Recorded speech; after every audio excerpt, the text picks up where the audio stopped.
Hey guys, welcome back to Top 10 Gaming. I'm Ron Mackenzie LaFergie. I'm back with another video talking about how much better Sonic is than other characters. Now, as always, this isn't about dissing Crash. I've played more hours of Crash Warp than I have most other games. But Sonic's no slouch, and there are a few things that make him and his franchise overtake Crash. If you enjoy this, check out our video on facts about Amy Rose. Now get ready, it's time for the top 10 reasons why Sonic is better than Crash Bandicoot.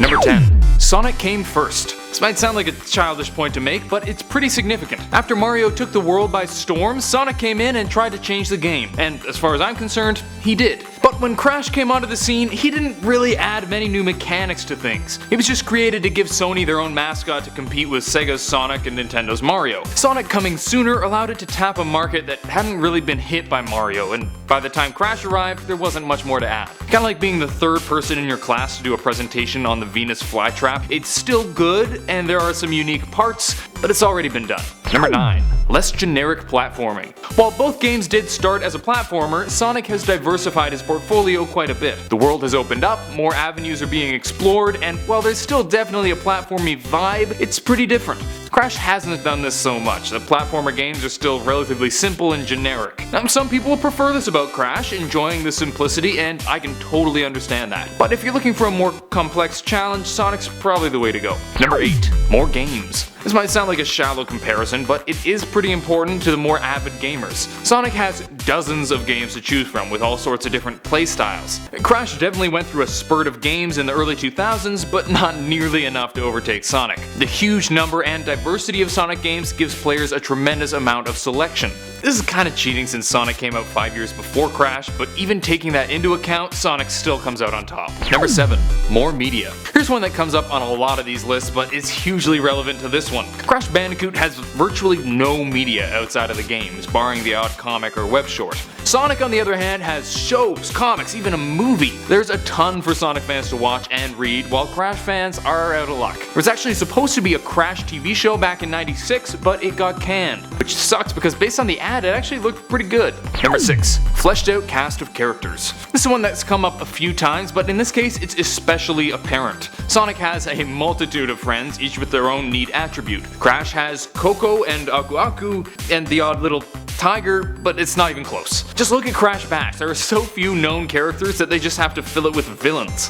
One could argue that having fewer central characters makes for a more streamlined experience, but the large Sonic cast leaves room for personal preference, not to mention more interesting storylines. Speaking of which, number 5. Sonic has more interesting storylines. Let's be real, neither of these franchises are exactly the most story focused. They're platformers for the most part, and the name of the game there is action. The story is generally secondary. But Sonic games tend to put a fair bit more work into the story, with people being kidnapped and injured and even killed sometimes. Crash tends to be more, hey, beat a bunch of levels, then you can get to the boss and save the day, which is still fun, but less creative.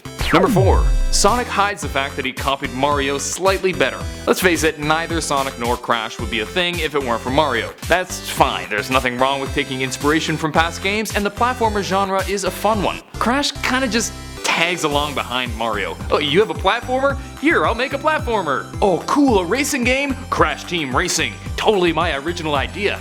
Oh nice, Mario Party's pretty nifty, time for Crash Bash! Sonic doesn't do this so much. Sure, there are a few instances of it, but it's much less chronologically suspicious than the Crash games. Number 3. He didn't go on hiatus. Crash fans will definitely feel the pain in this one, I sure do. After being a pretty dominant force for years, the Crash team took a break from the games in 2011. Wasn't until 2016 that we got a taste of him, but it was only Skylanders. Then last year we got a new release, which was an updated release of the original games, which turned out to be awesome, but it's still lame to have nothing new. Sonic did not go in that direction. They kept pumping games out over the last decade. And while this may have led to some less than awesome games, at least the games were there. Number 2.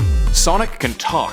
One thing that separates Sonic from a lot of protagonists is that he talks quite a bit. Whether it's in-game or in cutscenes, he's one chatty hedgehog. Crash isn't so much with the talking. He prefers to just go, whoa, whoa, whoa, whoa. As funny as it may sound, you don't really get to know the guy just listening to his grunts. Yes, I know Crash can talk in Skylanders, but as far as I'm concerned, that doesn't count. It's not my Crash. Islands and about to free my friend Tawna from the— Number 1. Better music. This point's almost a cheat, just because Sonic games have such great music that it's hard to compete. Maybe F-Zero could give it a run for its money, but it'd be close. But it's true, the music in Sonic is way better than that of Crash. The Crash tunes are fine, but it's more just generic platformy songs than the cool guitar stuff we get from Sonic.